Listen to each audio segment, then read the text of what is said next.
Yeah, we're live now. No, it's We're live now, Cabinet. Okay.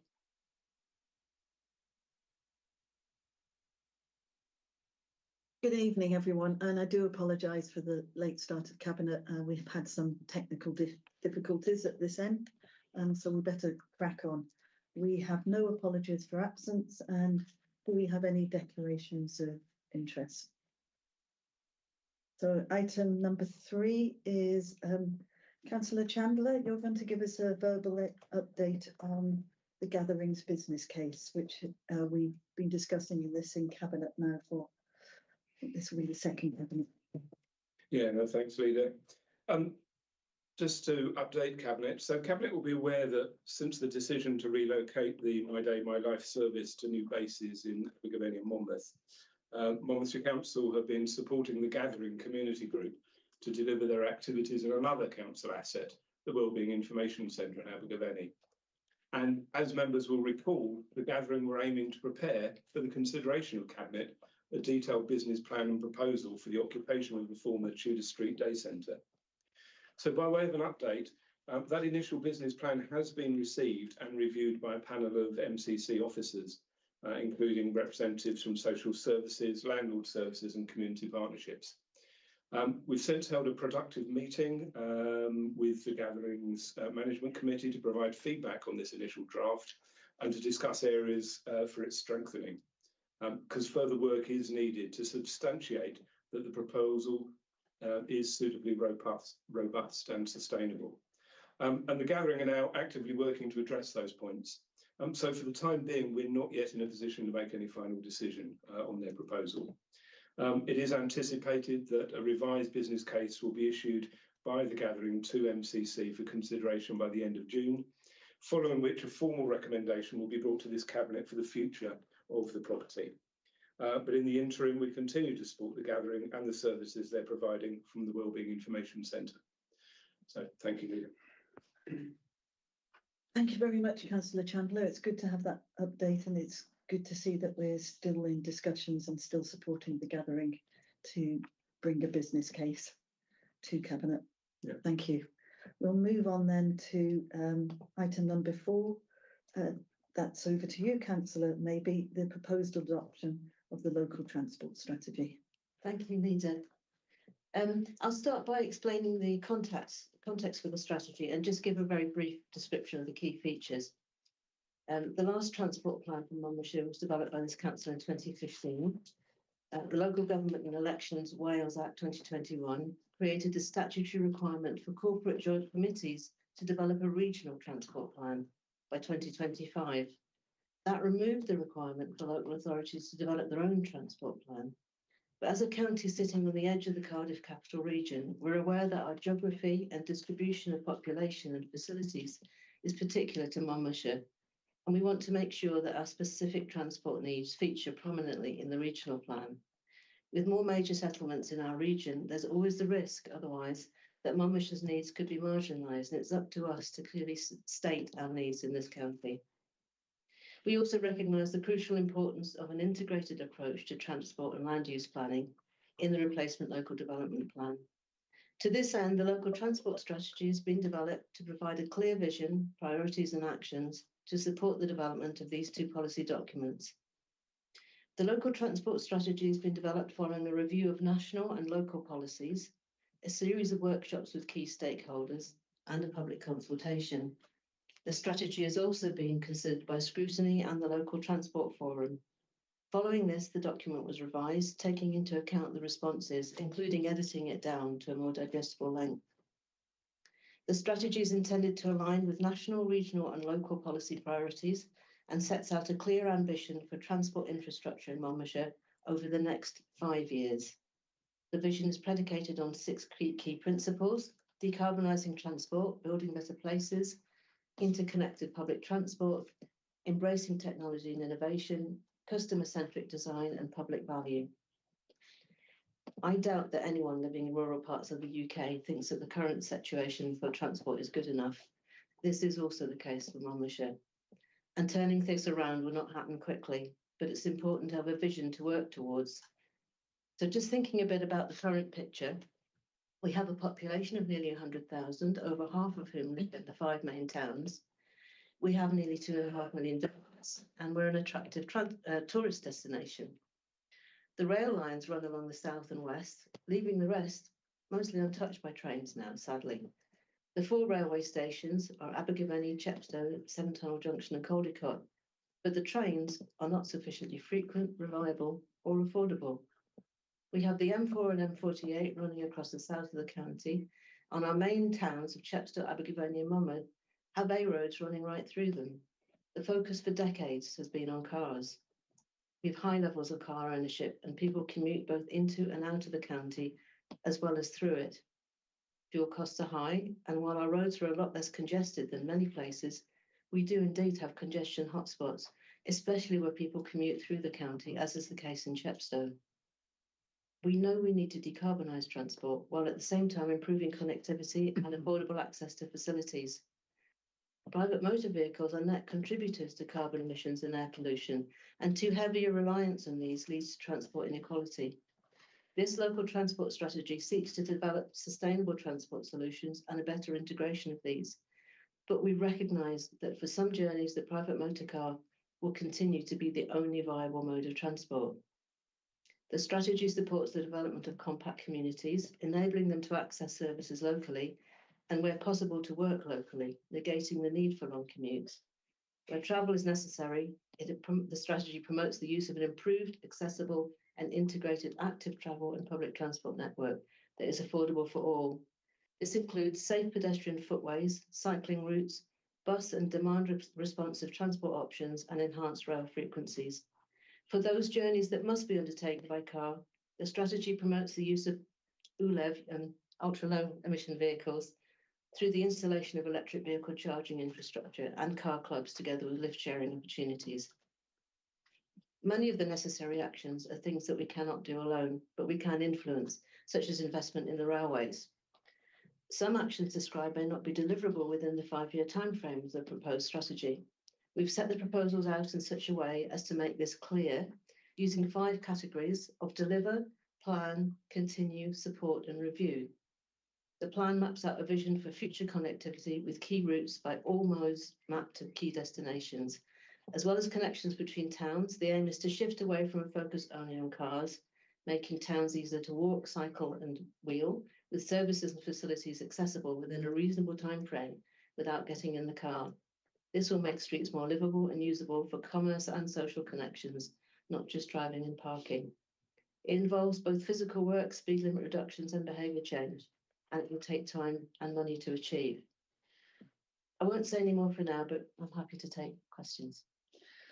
Thank you very much, Councillor Maybe. That was enormously comprehensive, as it should be.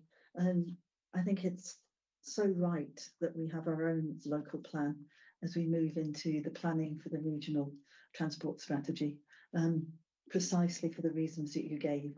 Our geography, our connectivity, and our need to really push forward the particularities of being a largely rural county. Is there any questions?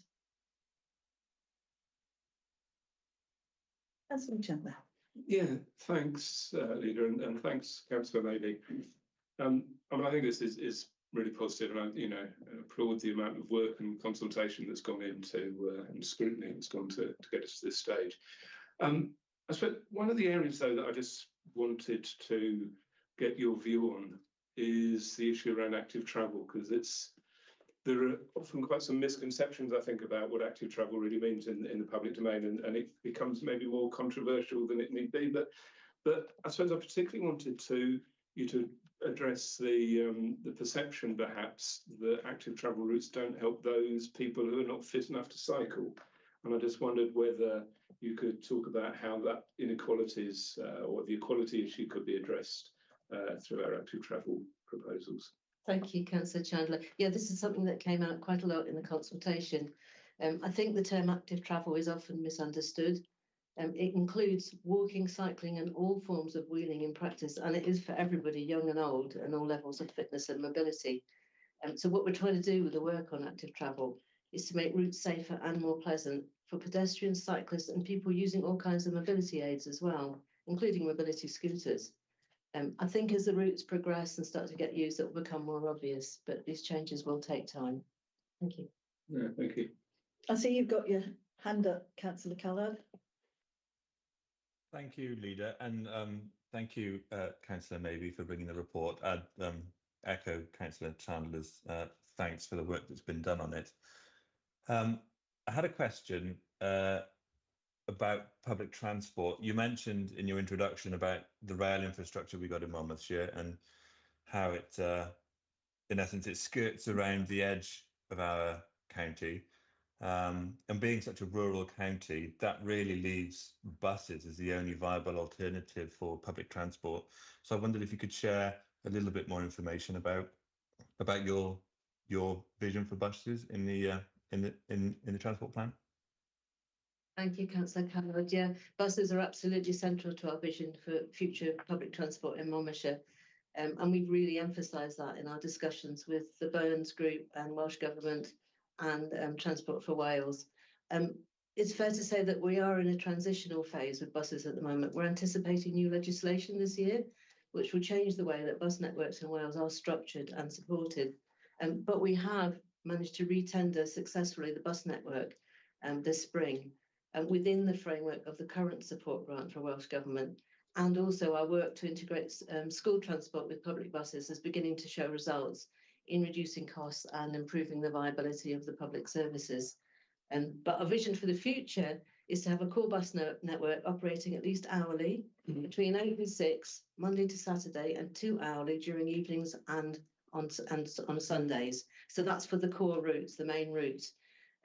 That would be complemented by on-demand services, which could be utilised to support delivery outside of that core network.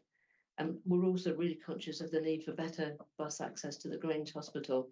There's a full list of proposed interventions on page 29 in the local transport strategy. And again, I would emphasise it's our vision, and we know it's not necessarily easy to get to this place, but we think you have to have the vision to work towards. Thank you. Thank you. It's good to know we've still got a bus service, actually, because the whole of Wales was facing last year the possibility of not having one. And I know we're all particularly committed to ensuring that we keep to our visit and are committed to see as far as we can it implemented. Absolutely. I saw your hand up. Yeah, my question Councillor Griffiths for the record. relates to the southeast of the county and to Chepstow in particular. This part of the county is the gateway into the Forest of Dean and Gloucester. It's part of the gateway into Bristol city region, call it that. It is connected into the railway system. It is as well connected as anywhere else in the county by the bus network, and yet it has high levels of congestion. And is there anything in this strategy which points the way forward in mitigating, relieving that level of congestion? Thank you. It's the one thing that people always mention. What are you going to do about Chepstow? It's not an easy one, but we've lobbied hard with Welsh Government for help to solve this problem. In the current climate, we firmly believe that simply restating demands for a £200 million relief road isn't enough. And lessons from other areas indicate that additional roads don't necessarily solve the problem. They tend to attract even more car traffic and just shift the problem along a bit, along with the air pollution. So we believe that public transport and active travel are the solution, and an integrated system. We're working hard with Welsh Government and Transport for Wales on these other measures. These are the no regrets and responsible approach, which will deliver positive results even if a new road was to be built in future. For more rail, more buses, more active travel, and investment, of course, in High Beach Roundabout, where there's a particular problem, to assist the active travel on buses and a more even flow of traffic. So an integrated and sensible approach to the whole problem as a whole, as a systems problem, not just one solution. Thank you. Oh, Councillor Grocott, I I almost missed your hand. I would totally commend the idea of school transport playing a big part in the public transport plan. And I know, Leader, that we've spoken about when we were young, it was the norm at secondary school to use a local bus service to get to school. I remind Cabinet members that we spend £6 million a year on moving children twice a day to and from school. And that's money that could otherwise be going on education. At the same time, we do need, I think, a commitment from the bus operators to make this work, because I can give you an example from only yesterday, where I used the public service from County Hall and Usk College to Bryn Mawr, the number 61 service. I got offered in Abergavenny, and the students who were on the service also got off, at which point the driver simply returned to the depot because the passengers had got off, and he was seeing it simply as a school bus in effect. And yet it is a regular timetable service. I checked it out in the online inquiries, and it is very clearly there as a public service route. And if I was going from Abergavenny to Bryn Mawr, I would have been stood waiting for that bus to arrive. So it's great that we are looking to integrate school and public transport, but it equally, the public transport bit of it needs to be there as well. And you know, I just couldn't believe it when the bus just set off back to the depot. And didn't even wait for the passengers, you mean? The passengers had all got off, Right. but they could stop. You know, I could have got on further through Abergavenny to be going to Bryn Mawr, which is where the service runs to. But it's definitely one to report, Councillor Grocott, to that provider. For sure, that's a real shame to hear that. Yeah, thank you. It is. Do we have any other? So I'll bring in Councillor John, who was sharing a nostalgic smile over two cabinet members bussing across the West Midlands.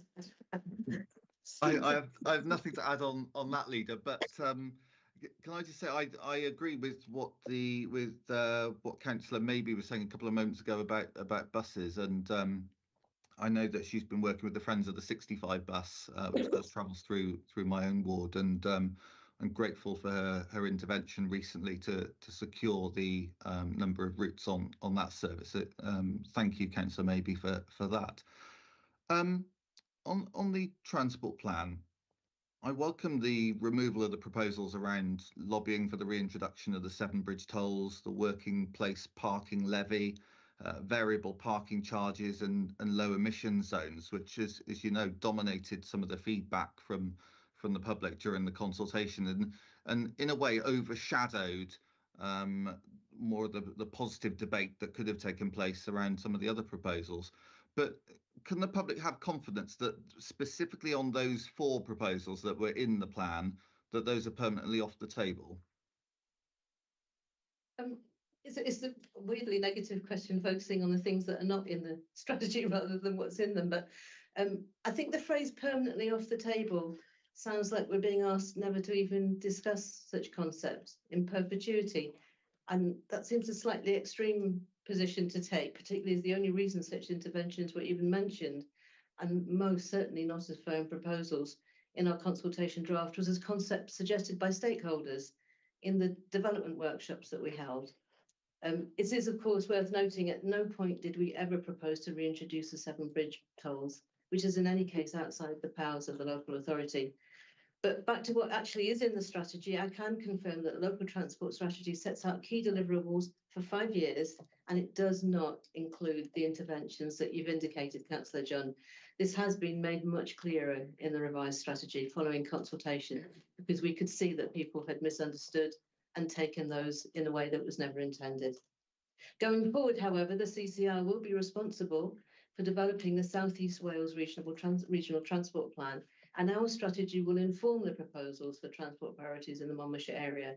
Ultimately, however, as the statutory duty to provide a transport plan has transferred from the council to the region, we're not really in a position to provide any guarantees as to what will or won't be contained within that plan. Thank you. Thank you. And moving on to rail, I was wondering what steps the administration will be taking to make sure that we can continue to benefit from rail investment. And I refer to both UK and Welsh Government interventions in that respect. Thank you. Thanks, Councillor John. Yeah, investment in rail is crucial for our future vision for transport in Monmouthshire. We're working with Welsh Government, Transport for Wales and the Burns Delivery Steering Group to lobby UK Government as well for the necessary investment to upgrade the South East Wales main line and the delivery of the 5 Burns stations. We have and will continue to lobby for the advancement of the Mega Walkway as the first of the 5 planned stations to be delivered. And we're at the same time doing what we can to make sure that the walkway concept is fully realised through the development of the relevant active travel schemes and relevant parking restrictions in Magor. However, as you know, the responsibility for rail has not been devolved. UK Government continues to be the decision-making body for investment in rail infrastructure. As such, I would suggest that the best way to ensure Monmouthshire fully benefits from rail investment would be to ensure that we have an MP, a Secretary of State for Wales, and the Secretary of State for Transport that themselves fully support investment in rail in Wales going forward and make sure that Wales gets its fair share of investment in future. Thank you. I'm confident that we do. Thank you. Thank you, Councillor John. I think I'll move to recommendations. We have 2 cabinet. One that we approve the local transport strategy and associated actions, which provide the vision and transport priorities for the time period 2024 to 2029. Are we agreed? Yeah. And secondly, that we agree that the local transport strategy will provide Monmouthshire's transport priorities for consideration by the Cardiff Capital Region while developing the South East Wales Transport Plan. Are we agreed, Cabinet? Yeah. Yes. Thank you very much. Thank you very much, Councillor Maybe. It's been a long haul, but well worth it. So thank you. And thanks to the officers who've been so dedicated in getting this across the line.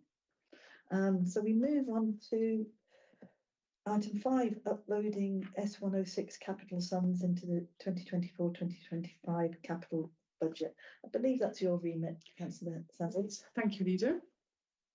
I'm bringing this report in order to upload Section 106 contributions of just over £410,000 into this year's capital budget. These have been received from a number of developments where the trigger dates for the agreements have been reached.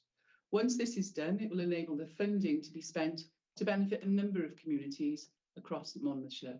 In all but one case, the sites where this money will be spent are set out clearly in the respective Section 106 agreements. These agreements are legally binding documents agreed following negotiations some years ago between the council in its role as local planning authority and the various developers. Planning permission for the developments concerned would not have been granted had the developers not agreed to enter into a Section 106 agreement. The exception, however, is recommendation 2.3, which involves a contribution of £144,456 received from the developer of the Church Farm site in Caldicot, where there are 3 potential beneficiary sites, namely the Caldicot Greenway, Caldicot Castle Country Park, and the Caldicot Town Centre Regeneration Scheme. A decision is required on which one or more of these 3 projects the available funding should be spent. Consultation was carried out as part of the planning process with communities at the time of negotiation, which fed into the 3 schemes identified. As part of the development of the Green Infrastructure Strategy, MCC members, town and community councillors, interest groups and members of the public were engaged in a series of workshops, and these identified a number of key projects, including the Caldicot Greenway project and Caldicot Castle and Country Park. The Caldicot Greenway was also highlighted as a project that communities wanted to see delivered in the then Public Rights of Way Improvement Plan. The Caldicot Regeneration Scheme of 2019 will be superseded by the Caldicot Placemaking Plan, and this will be subject of detailed consultation with local members and with Caldicot Town Council. And I'll just finish by saying that, of course, work will be done with residents before any final decisions are made. Thank you, Leila. Thank you, Councillor Sanders. I think that's fairly self-explanatory as far as you can with legal agreements. And thank you for laying it out for us.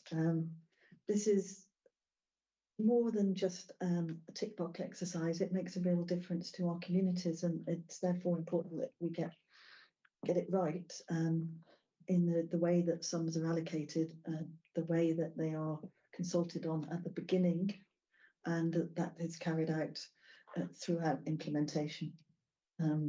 So thank you for ensuring that that occurs. You will note, Cabinet, there are 9 very lengthy recommendations here. I could read them out,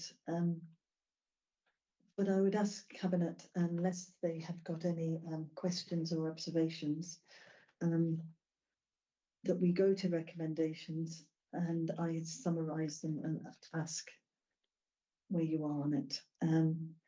We are talking about the allocation of capital budgets as Councillor Sandler laid out, which are to do with Caldicot, but also in Undy and also in Norval. Yeah. Am I correct, Councillor? Yeah, you are. Yeah, yeah. And going on. In Clantilio Patholi, yeah. Mandy, playing fields, and for Bailey Park. Yeah. And these sums were as agreed. Are we agreed, these recommendations? Yeah. Yeah. Thank you very much, Cabinet. And move us on then to item 6, and it's back to you, Councillor Maven. You've had a busy quarter. Thank you. I'll It's try not to be too late. Climate and nature emergency strategy, which I don't think we need to remind Cabinet is core. And one of our core principles is the administration. So it's very important that we have a strategy in place. I'm looking at my papers and thinking I'm trying not to be too lengthy about this, so please forgive me. I'll try and just capture the key features because it is quite a large document. So a little bit of background. In 2019, Council agreed to declare a climate emergency, unanimously passing a motion committing the Council to strive to reduce its own carbon emissions to net zero in line with the Welsh Government target of 2030, to encourage and support residents and businesses to take their own actions to reduce carbon emissions, and to work with partners across the county and other councils and organisations to help develop and implement best practice methods in limiting global warming to less than 1.5 degrees centigrade. In October 2019, a climate emergency strategy and action plan were adopted, and in November 2021, the action plan was refreshed to include the nature emergency. In the past couple of years, new work streams have developed with an increased awareness of the issue of river pollution, as well as even more concern about the loss of biodiversity and an increased focus on nature. So in reviewing the climate strategy, it was decided to bring the different climate and nature work streams together under one heading in a climate and nature emergency strategy, recognising the synergies between these and to better reflect the community and corporate plan. A refreshed climate and nature emergency steering group with cross-party membership has met over the last year to learn more about these diverse work streams and to provide challenge. The steering group agreed a format for the new strategy with 4 themes, 4 action plans, to include council operational emissions, communities and climate, nature recovery, and rivers and oceans. This strategy and the 4 action plans are key to delivering Council's purpose of a zero carbon county, supporting well-being, health and dignity for everyone at every stage of life. Some aspects of our work on climate and nature are directly reportable to government, for example, the direct council emissions. However, this accounts only for 2% of carbon emissions in Monmouthshire. Just under half of Monmouthshire's carbon emissions come from transport, which includes all road transport and diesel rail, and around a quarter comes from domestic properties. This reflects the rural nature of the county, with more journeys being made by car, as well as major trunk roads carrying private cars and commercial vehicles running through the county. And on the domestic emissions side, it reflects the relatively old and energy inefficient housing stock. Another 2% of carbon emissions comes from the commercial sector and approximately 17% from industry. These are areas that the council is able to influence and support but cannot directly control. And this highlights how important it is for council to work effectively with Public Service Board, businesses and community groups to reduce emissions, as well as Welsh Government and related agencies. The council also has limited direct control over river pollution, but has an important part to play in working with others in partnership. The full climate and nature strategy has already gone to scrutiny and was broadly welcomed. And as it's quite a complex and detailed topic to present in the meeting, I just want to very briefly run through the key features in each theme. On council emissions, we'll strive to reduce the council's carbon emissions to net zero by 2030, including supporting collection of data and resource management, reducing carbon emissions from our built environment, reducing transport carbon emissions from operational business and commuting, reducing indirect emissions from the supply chain, and reducing emissions from land use policies and how the council uses its land. On communities and climate, we will work with communities, partners and businesses to reduce carbon emissions by reducing energy use and increasing renewable energy across the county, reducing waste by encouraging people to reduce, reuse and recycle more, encouraging active travel, public transport and low emission vehicles, helping people to understand climate change and what they can do to make a difference, and preparing for and adapting to the impacts of climate change. On rivers and oceans, we will work towards clean, healthy and productive rivers by working with others to reduce sewage, phosphate and other chemical pollution in our rivers, reduce plastic and other litter pollution in rivers and coastal areas, protect natural habitats along our rivers, estuaries and coast, minimise the impacts of flooding on communities by mitigation and adaptation in river and coastal areas, and raise awareness of the importance of our rivers and coasts. And finally, on nature recovery, the aim is to maintain and enhance biodiversity and ecosystems resilience through the council's operations and working in partnership with communities through embedding biodiversity through decision making at all levels, providing nature-based opportunities to raise awareness, support health and well-being, and encourage action for nature, undertaking and influencing land management for biodiversity and promoting ecosystem resilience, tackling key pressure on species and habitats, supporting landscape scale projects and partnerships to maximise delivery, and using improved evidence, understanding and monitoring to inform action. And just finally to note that the nature recovery aspect of this strategy fulfills a specific statutory duty which requires separate cabinet approval, and that's then the subject of the next item on the agenda this evening. Thank you. Thanks very much. Extremely important report, which I'm so pleased have been through many levels of scrutiny, but also consultation across the county, because it's so important on this issue. And we know that so many, if not the majority of our residents, want to see change and want to see us as a council contributing visibly with impact to that change. And we also recognise that the contribution we can make, as you so rightly say, Councillor, maybe can only be done in collaboration. And it's a hard task, as we know, and we cannot downplay the challenges that face us at different levels of government, as well as individual. Councillor John, I believe you have a question or two. Yeah, I do. Thanks, Leader. And you're right that there was quite a lot of cross-party support for much of the aspects of this strategy when it went through scrutiny. But aren't you concerned though that residents could be quite sceptical of the administration's commitment, given what happened with the recent milk tendering and the fact that tender was awarded to a company based in West Wales, which of course will will have resulted in significantly increased carbon emissions. Thank you, Councillor John. The council does continue to make progress on its aspirations to meet the carbon targets for the Welsh public sector to be carbon neutral by 2030. We have, you'll note from the report, we've been able to reduce our carbon emissions by 17.8% since 2019 to 20, which clearly demonstrates the intent and ability to deliver these policy ambitions. And our plans set out the actions and associate emission savings which we intend to deliver. But specifically, you're referring to the procurement contract for milk. Are you saying that you have data that provides factual evidence on the comparable carbon emissions of the previous and new milk contracts? Well, the fact that you're transporting milk from West Wales to Monmouthshire compared with local farms that are actually based here in the county, inevitably that will have resulted in increased carbon emissions.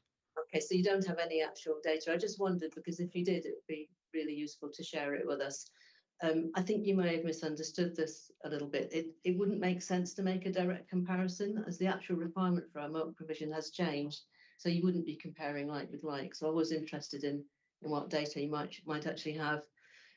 Without going into all the details of this, one example is that the previous arrangement that was that the milk was delivered prior to the morning break, as they're required to do now. Therefore, in order to meet these obligations, some of the milk deliveries would take place outside of school hours and left at the site for when the school staff arrived. This isn't compliant with the food hygiene regulations, which require them to be refrigerated within 15 minutes of being delivered. Our new supplier will need to meet this standard, which may mean to more delivery rounds and vehicles in practice. So in terms of comparing, you wouldn't be comparing like with like. On the issue of who the supplier is and where they are based, I think it's important to remind you that the council is required to abide by procurement legislation when procuring goods and services. I'm surprised that you're not aware of the legal limitations on the terms and conditions that can be applied in such procurement. It's not actually possible to specify a local business as such.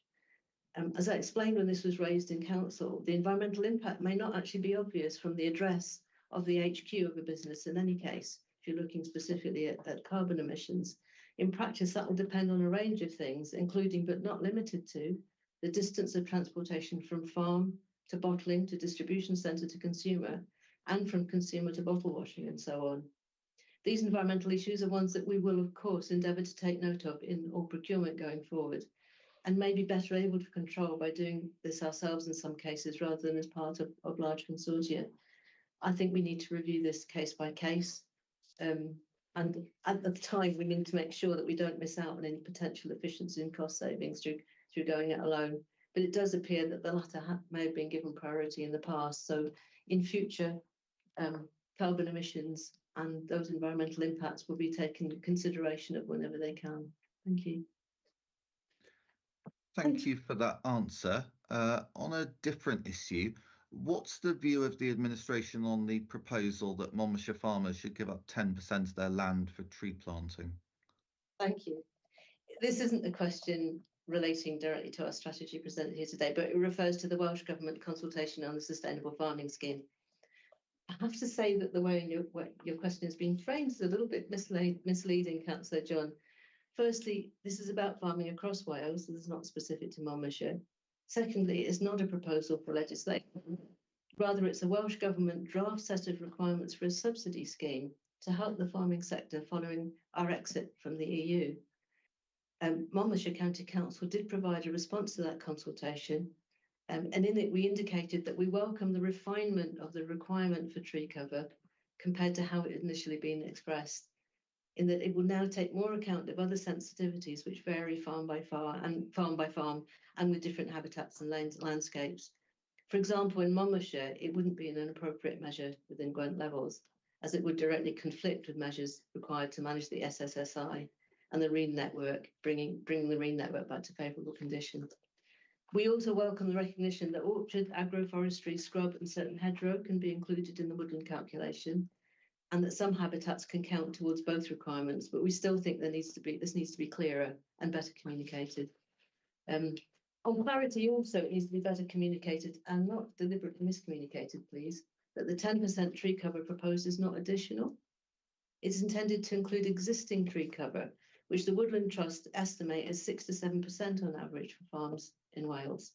And finally, again, to remember that it's about a subsidy scheme, that it's intended that the cost of new planting will be fully met by Welsh Government grants, and for the first time, farms in the scheme will receive a payment for an area of tree and woodland cover that they maintain.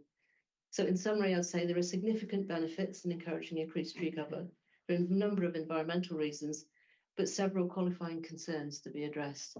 Thank you. Thanks very much, Councillor Maybe. Good of you to answer a question not on the report itself. But an interesting, important question. Yeah, we need to engage in these discussions, which we have been doing as a council. Since we have no further questions, I'll move us to the recommendations. Again, we have two, that we agree to sign off and adopt the climate and nature emergency strategy and the action plans. We agree, council? Yeah.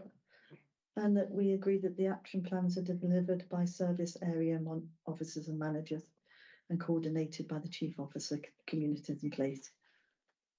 We agreed. Thank you very much. And once again, thank all the staff involved and yourself and Councillor Maybe for bringing this to Cabinet in the way that you did. We move on to an allied report, as you mentioned yourself in the earlier presentation, the nature recovery reports that form part of our climate and nature emergency strategy. So over to you again. I'm sorry. Do you need some water? No, I'm fine, thank you. You will be fed up with the sound of my voice, but nearly done. So as a local authority, we now have a duty by the Environment Act 2016 to maintain and enhance biodiversity in all our functions. So the responsibility sits across all services and functions. Climate change is having a significant impact on habitats and species, and it's one of many pressures in our natural world. In 2021, the Senedd declared a nature emergency promoted by the State of Nature Report 2019, highlighting the extinction of 17% of species across Wales. In Gwent, the State of Nature Report 2021 showed a 34% decline of assessed species. More recently, the updated 2023 State of Nature Report makes a stark statement that Wales is now one of the most nature-depleted countries on Earth, and along with the rest of the world is facing a biodiversity crisis with 18%, 1 in 6 of species in Wales at risk of extinction. So that's the backdrop, which is pretty sobering. Going on to what we're doing, the positive side of this, the purpose of the report is to seek Cabinet approval of the Biodiversity and Ecosystem Resilience Section 6 Forward Plan 2024 to 28 and approval for the public consultation of the Monmouthshire Nature Recovery Action Plan and Monmouthshire's Green Infrastructure Strategy. So there are 3 parts to this. The first one, the Biodiversity and Ecosystem Resilience Forward Plan, as I said, sets out the statutory duties, responsibilities and associated actions for delivery of the Council.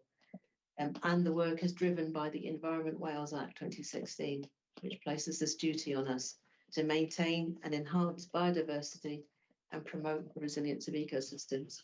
This basically means that we shouldn't be detrimentally impacting nature and in fact should be enhancing it as part of our everyday delivery in all our plans and projects. The plan includes 8 key objectives and actions, seeking to embed biodiversity through decision making at all levels. And I won't list all of it because it came into the last item we discussed. The second part is the delivery of nature recovery in the Local Nature Recovery Action Plan, known as NRAP, which aims to provide practical, achievable actions designed to help reverse the decline of biodiversity and build ecosystem resilience in Monmouthshire. So this is supported by the Local Nature Partnership, and the plan comprises 4 parts. Part 1 sets out our approach for nature recovery and a general action plan with key areas including education and awareness, evidence and understanding, promoting ecosystem resilience and local nature partnership governance and monitoring. And following that, parts 2, 3 and 4 will be developed in collaboration with the Local Nature Partnership and will include a habitat action plan, species action plans and a collation of case studies of projects. So it's part 1 that we're looking at today.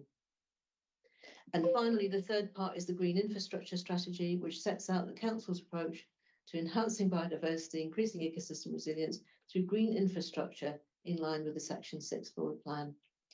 It also sets out the Council's approach to improving health and wellbeing outcomes through green infrastructure in line with objectives of the Gwent Wellbeing Plan 2023, South East Wales Area Statement, Monmouthshire Communities and Corporate Plan, and Climate and Nature Emergency Strategy, seeking to deliver climate action through landscape scale projects and partnerships. All three reports have significant positive contributions to make to the wellbeing goals, and in particular delivering a healthier Wales through health and wellbeing opportunities, through projects and partnerships, well-connected multicultural green spaces and community growing initiatives, through resilient Wales based on supporting nature-based solutions for land management, raising awareness through training and education of the nature crisis, and working in partnership to deliver landscape scale projects, and through cohesive communities by working collaboratively in partnership with our communities, and of course, finally, through globally responsible Wales, through the sustainable use of natural resources. I think that's enough. I'm sorry, it sounds very legalese that, but I hope you've got a good impression of what it consists of generally. Thanks very much, Councillor Maybe. I think one of the important things about these reports is they bring to the forefront for us our inequalities and our nature recovery aims across the council. It also pays attention to the fact that we are a Marmot region.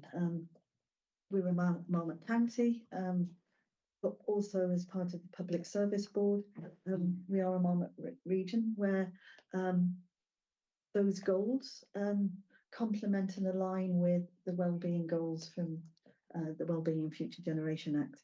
And I think that's really important, because if we stay consistent with focusing on those aims, looking at the targets and impacts and the key indicators, which we have done here, we can be assured that the contribution we can make, given the challenges that are faced, are ones which will enable us to bring everybody with us, regardless of who they are and where they live, and levels of advantage and disadvantage. And I think that is really important.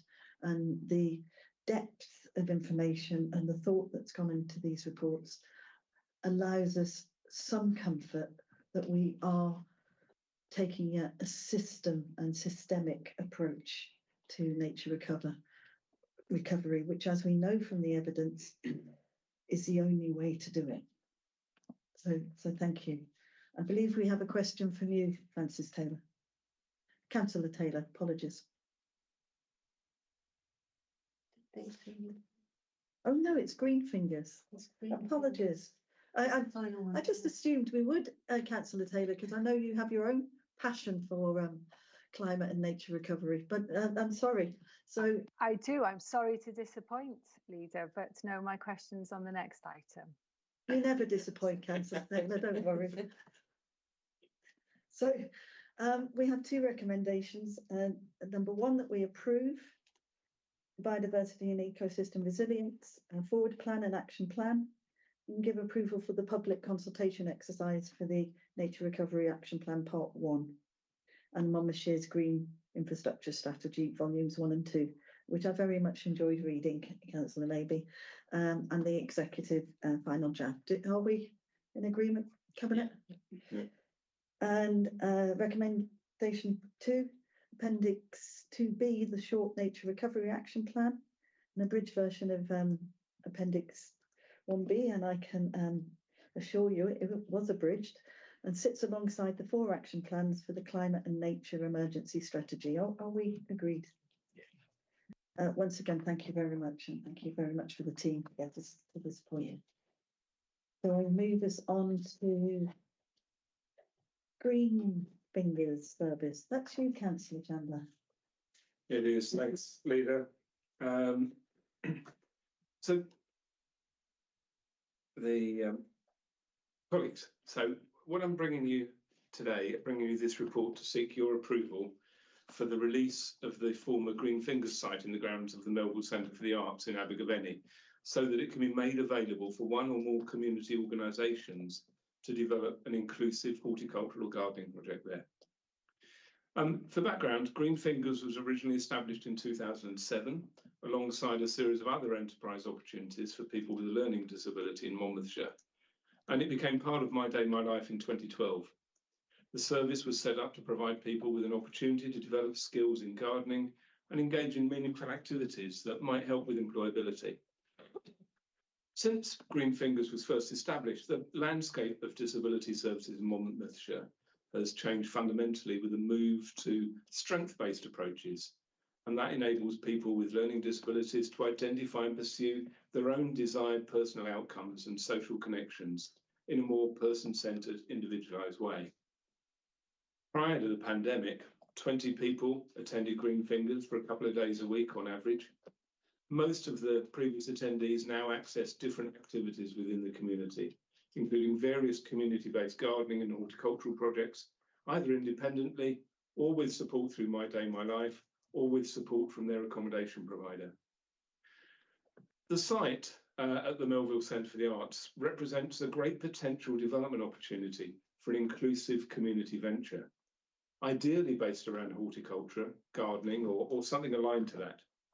And so that a positive link can be maintained with My Day, My Life, the proposal is to stipulate that any project or community group using the site should be inclusive and offer opportunities that benefit the whole community, including those who are receiving support through My Day, My Life.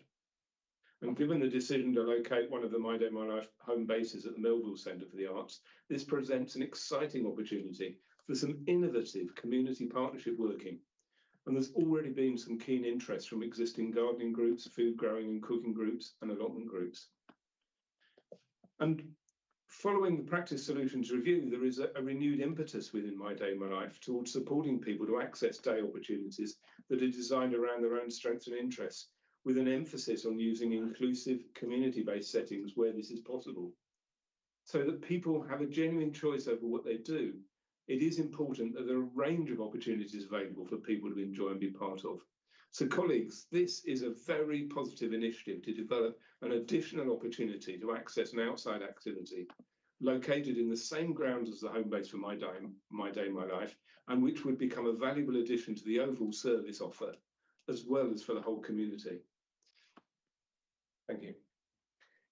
Thank you, Councillor Chandler. This time we have a question online from Councillor Callard. Thank you, Leader. It's not a question as such, but I'd just like to thank Councillor Chandler for bringing this report forward. I use the Melville with my children quite often, and I think this area of the grounds has looked a little neglected over the past few years. So I really hope that in bringing this forward, we can enable some redevelopment and some reuse of this space for the community.